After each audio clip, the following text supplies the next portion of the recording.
Salut les amis, on est samedi 6 avril 2019. Qui dit samedi dit analyse des 10 meilleurs jeux iOS de la semaine. Pour ça, on va analyser le marché US, c'est celui qui est le plus intéressant à observer. Et on va commencer tout de suite. Bienvenue.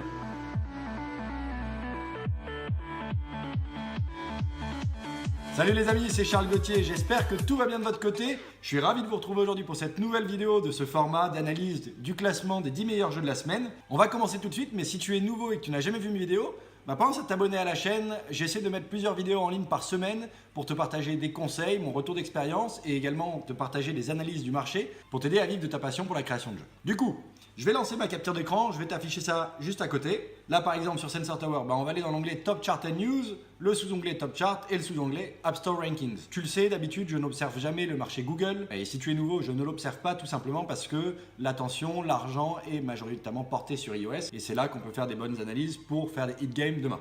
On observe le marché en date du samedi 6 avril 2019 dans le pays US. On commence par toute catégorie dans un premier temps, juste pour avoir une vue globale de l'évolution du classement. Et après, dans un second temps, je vais me concentrer sur le classement des jeux uniquement. Alors cette semaine, qu'est-ce qu'on a? En top 1, on a le jeu Run Race 3D de Good Job Games, l'éditeur turc. Il était déjà premier la semaine dernière, il venait d'être lancé, d'être mis dans le top du classement. Et pour le moment, il a l'air d'avoir conservé sa place. On va voir un peu plus tard dans la vidéo si ça a fluctué durant la semaine. Mais quoi qu'il arrive, 2 samedis consécutifs, il est top 1. En top 2, on a le jeu Amaze de Crazy Lab. Je t'en avais déjà beaucoup parlé la semaine dernière, je vais te mettre une fiche ici pour t'inviter à regarder cette vidéo là, tout simplement parce que le top 2 et le top 3 de cette semaine, donc Amaze et Roller Splat, sont quasiment identiques et ça m'avait beaucoup étonné, ça suscite pas mal de questions dans l'industrie. Je vais éviter de me répéter deux vidéos d'affilée, donc je ne m'attarderai pas beaucoup sur ces jeux là dans cette vidéo. Si tu veux en savoir plus, je te mets la fiche ici de la vidéo de la semaine dernière. En top 4, on a le jeu Tiles Up EDM Rush de Amanotes Ltd, donc celui-ci je ne connaissais pas l'éditeur, on va aller voir un petit peu comment il a évolué parce qu'il était déjà présent la semaine dernière dans le classement lui aussi. En top 5, on a le jeu Draw It de Quali qui est déjà dans le top chart, top 5 depuis 2 semaines je crois, voire 3 semaines, on va aller vérifier ça un peu plus tard dans la vidéo. En top 6, en top 7, ce ne sont pas des jeux, donc on va passer. En top 8, on a le jeu Pick Me Up de Tasty Peel qui était déjà présent dans le top 10 depuis 2 semaines aussi, voire peut-être 3 semaines. En top 9, top 10, top 11, top 12, on n'a pas des jeux, et puis après il y a des jeux qui arrivent mais je vais pas m'attarder là-dessus, on va directement passer au classement des jeux justement. Du coup, je m'étais arrêté à Pick Me Up qui est top 6 du coup,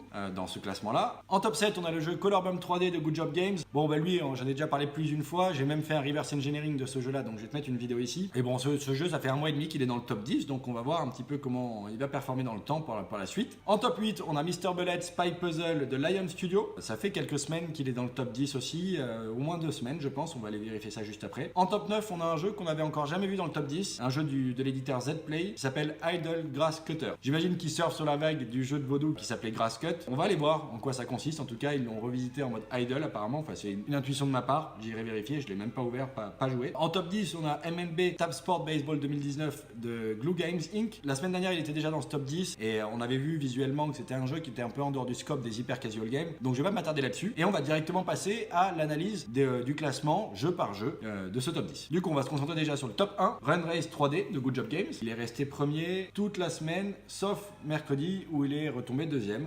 Juste pour une journée. Un jeu qui a 46 000 avis 5 étoiles contre 1100, 1200 1 étoile, donc plutôt bien noté, qui est régulièrement mis à jour.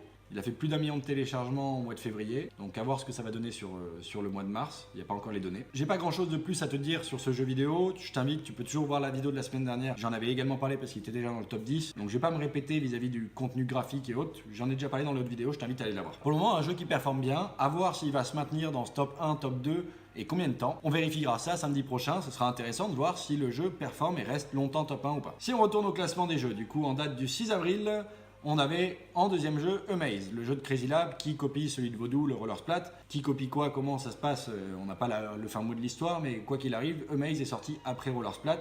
Et ils sont identiques, donc lui est resté globalement dans le top 5 toute la semaine. Si on regarde par rapport à samedi dernier, le 30, il était top 2. Il a fait 3, 4, 5, 3, et puis re-2. Donc bon, finalement, il est resté dans le top 5 toute la semaine. Et 2 samedis consécutifs, top 2. Il a 42 000 avis 5 étoiles contre 1500 1 étoile. Donc aussi globalement plutôt bien noté, une moyenne de plus de 4,5 j'ai l'impression. Régulièrement mis à jour aussi. Il vient d'être remis à jour d'ailleurs le 3 avril. Je ne sais pas ce qu'ils ont pu ajouter dans cette mise à jour, peut-être des niveaux ou des choses de ce type. Bon, un jeu qui continue à bien performer, comme on peut le voir. Maintenant, à voir quel va être l'impact sur Roller Splat aussi. Donc regardons à propos. Roller Splat, ce que ça a pu donner, le fait que maintenant Amaze, qui est une copie, reste à peu près à la même place. Roller Splat de Voodoo, qui est normalement le jeu qui est sorti avant Amaze. Donc comme on le voit sur cette courbe, hein, depuis le 23 février, il est top 1, il est resté longtemps dans ce top. Et là, en ce moment, il est plutôt dans le haut du panier du top 5. C'est un jeu qui a 20 500 avis 5 étoiles contre 2600 1 étoile. Donc peut-être un peu moins performant, ça fait une moyenne de 4 étoiles sur 5. Il a été remis à jour le 2 avril, après avoir été mis à jour le 31 mars. Donc voilà, il est bien maintenu en ce moment. C'est un jeu qui a fait plus de 12 millions de téléchargements au mois de février. À voir ce qu'il va donner sur le mois de mars, on n'a pas encore les données. Donc belle réussite de la part de Vaudou, je pense, et ils l'ont bien mis en avant. Maintenant, j'ai du mal à imaginer quel doit être l'impact d'avoir un jeu concurrent qui est identique dans le top chart. Donc je ne m'attarderai pas beaucoup plus là-dessus, je ne veux pas dire de bêtises. Je t'invite également à voir le reverse engineering de ce jeu-là. J'ai fait une vidéo comme pour Colorbum 3D où j'analyse complètement le gameplay du jeu.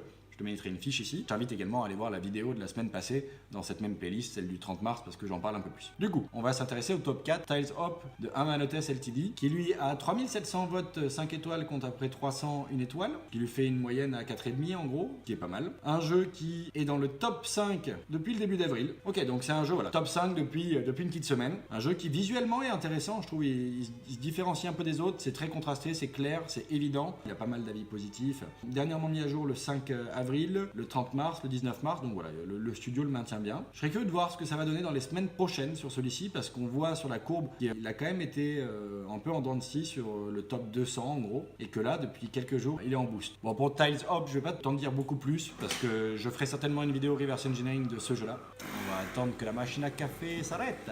Si on passe au suivant, le top 5, donc celui de Quali, l'éditeur Quali, qui s'appelle Draw It. J'en ai déjà parlé sur les semaines passées, donc je vais pas m'attarder beaucoup dessus. Il est quand même depuis le 15 mars top 1, il est redescendu un peu et finalement il se stabilise au top 5. Donc un jeu qui performe bien quand même, qui a un peu plus de 57 000 avis 5 étoiles contre 5 000 1 étoile, une moyenne supérieure à 4,5 apparemment, qui est régulièrement mis à jour aussi le 5 avril, le 2 avril, le 25 mars, le 11 mars, il y en a peut-être eu d'autres entre temps d'ailleurs. Pour le moment, il a l'air assez stable en termes de positionnement. Il n'y a pas de vraie fluctuation comme on a pu le voir sur le jeu précédent. Donc c'est plutôt bon signe pour la suite. L'éditeur a l'air de continuer à faire de l'acquisition fortement. Donc c'est qu'il doit être rentable et qu'il doit intéresser un public. On observera la semaine prochaine s'il commence à entamer un déclin ou pas du tout, s'il continue sur sa lancée. Si on regarde le top 6, donc top 6, j'en ai déjà parlé aussi dans les semaines passées, je m'attarde pas dessus, je vais analyser ça très rapidement. On voit que depuis mi-mars, il est quand même assez stable, il se maintient dans le top 10, et il est ressorti un peu du top 10, tout à confondu, une ou deux journées. Mais globalement, il se stabilise là en ce moment sur la queue du peloton du top 10. 58 000 avis 5 étoiles, un peu moins de 1900 avis 1 étoile, une moyenne supérieure à 4,5 en termes de notes cumulées, régulièrement mis à jour aussi, dernière mise à jour en date du 26 mars. Voilà, un jeu qui pour le moment a l'air stable, affaire à suivre sur la semaine prochaine. Je m'attarde pas plus parce qu'il n'y a pas grand chose à dire non plus sur ce jeu là de nouveau par rapport aux semaines passées. Si on continue, du coup on était au top 6 avec Pick Me Up, top 7 avec Colorbum 3D, on en a déjà beaucoup parlé. On voyait la semaine dernière qu'il commençait à attaquer un peu de chute, il était top 17 au 30 mars, bon bah voilà, on voit qu'il se maintient entre le top 10 et le top 20 là, de tout app confondu. Il est quand même très performant, un jeu qui a plus de 100 000 avis 5 étoiles contre un peu moins de 6 000 avis 1 étoile, une moyenne supérieure à 4,5, régulièrement mis à jour toutes les semaines, voire plusieurs fois par semaine. Donc est-ce qu'il va continuer son déclin sur la semaine prochaine ou est-ce que l'éditeur va réussir à le stabiliser et à le conserver dans ce top 15 tout app confondu? À observer. Je ne sais pas du tout ce que ça peut donner. Il a quand même l'air de plaire, donc il y a des chances pour qu'il y soit encore. On vérifiera ça samedi prochain. Passons au suivant. On a Mr. Bullet de Lion Studio, qui est fait par le studio One Button dont j'avais parlé la semaine dernière. Un jeu qui performe bien aussi, parce que si on regarde là sur les dernières semaines, depuis mi-mars, il reste dans ce top 10. Il est redescendu un petit peu du top 10. Un jeu qui a près de 19 000 avis 5 étoiles contre 351 étoiles. Voilà, donc une notation supérieure à 4,5 sur 5 aussi. Régulièrement mis à jour le 1er avril, le 29 mars, le 26 mars. C'est un jeu qui doit être assez intéressant pour l'éditeur, qui doit être rentable. À voir comment il va performer dans les semaines qui suivent. Est-ce qu'il va continuer à chuter très légèrement petit à petit ou est-ce qu'ils vont réussir à le maintenir quelques semaines dans le top 20, dans le top 25, tout app confondu? Je ne sais pas. On verra ça samedi prochain. Passons à la suite parce que là pour le moment on fait beaucoup de jeux qu'on a déjà vus et là ça y est, en top 9 on va quand même rencontrer un nouveau jeu qu'on n'avait pas encore vu sur les semaines passées. Je vais m'attarder un peu plus sur celui-ci quand même. Donc Idle Grass Cutter de Zplay, un jeu qui a à peu près 4200 votes 5 étoiles contre un peu moins de 300 1 étoile, une moyenne supérieure à 4,5 sur 5, donc plutôt bien noté. Mis à jour le 3 avril, le 5 mars, le 21 février. Un jeu qui est sorti quand même en début janvier de cette année. Tout app confondu, on n'a pas trop d'historique avant le 23 mars 2019. Ça veut dire que sur les 2 premiers mois, il n'a pas dû être suffisamment performant en termes de téléchargement pour commencer à être dans les 1500 premiers, tout app confondu du marché US. Intéressant, donc si l'éditeur est en train de le booster, ils ont peut-être passé pas mal de temps à essayer de l'optimiser, d'améliorer leur monétisation ou leur coût d'acquisition. Et aujourd'hui, ils doivent être potentiellement rentables pour rebooster tout ça. Parce qu'ils ont fait quand même une belle progression depuis le 28 mars. Sur la semaine qui suivait le 28 mars, il est passé de la 1200e place à la 50e à peu près, donc une belle croissance. Et là, depuis quelques jours, il arrive quand même dans le top 20, tout app confondu. Donc affaire à suivre. Je serais curieux de voir s'il va pouvoir bien progresser. C'est un idle. Je me demande un petit peu qu'est-ce qu'il fait dans ce haut du classement. En général, les idols ne restent pas très longtemps dans les hauts du classement parce que c'est un marché plus restreint qu'un marché très large et du coup on arrive vite à saturation du marché. Donc à observer, c'est un jeu qui risque de faire un petit rebond, quoi. Pour faire simple dans l'idée, ce jeu-là a l'air d'être inspiré de Grasscut, le jeu de vaudou. C'est un jeu dans lequel on doit couper l'herbe au sol et j'ai l'impression qu'on peut utiliser plusieurs tondeuses qui ressemblent plutôt à des lames, là, qu'on peut du coup les améliorer, les rendre plus performantes, plus rapides.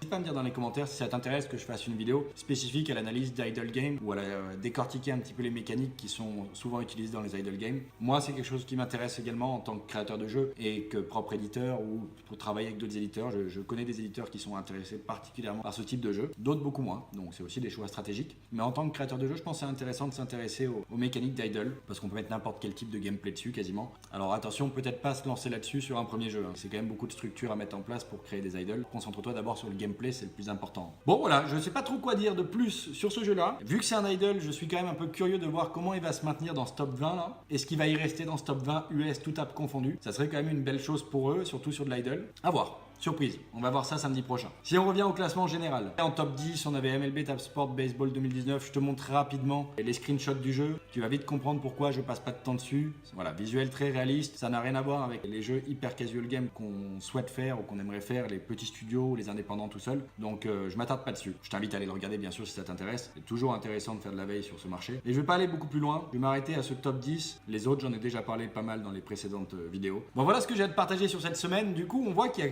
quand même très peu d'évolution. La majorité des jeux qui sont présents dans ce top 10 étaient déjà là la semaine dernière. Il n'y a qu'un seul petit nouveau, c'est le Idle Grass Cutter de Zplay. Les autres étaient vraiment déjà là. Donc une semaine un peu calme finalement, pas de grands bouleversements, de grands rebondissements. Mais on verra bien du coup, c'est samedi prochain, ça a bougé. Si le nouveau jeu monte, sachant que c'est un idle, on va observer ça de près samedi prochain. Alors j'espère que cette vidéo a pu t'intéresser et qu'elle t'a plu. Si c'est le cas, mets-moi un gros pouce en l'air, ça me fait toujours plaisir et ça permet de savoir si ce format vous plaît, vous intéresse, s'il vous motive, s'il vous permet d'amener de la clarté dans la création de vos jeux. C'est l'objectif de ça. Moi, je sais que cette veille m'apporte beaucoup dans la réflexion sur les game design documents ou les concepts qu'on veut faire. Donc voilà, n'hésitez pas à me dire si ça vous plaît. N'hésite pas à me dire non plus dans les commentaires si tu as un jeu en particulier que tu aimerais que j'analyse sur le même format de Roller Splat et de Color Bump 3D. Donc vraiment un reverse engineering où je décortique le gameplay. N'hésite pas à me mettre un haut de nom dans les commentaires. Je me ferai un plaisir de faire un reverse engineering sur les jeux que tu me proposes. Si tu as une question vis-à-vis de ce format ou autre, n'hésite pas non plus à me le dire dans les commentaires ou si tu as une remarque quelconque. Je me ferai un plaisir de te lire et d'échanger avec toi. Si jamais tu n'es pas abonné à la chaîne YouTube,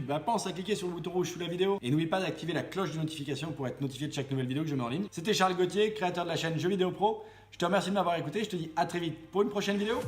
Ciao.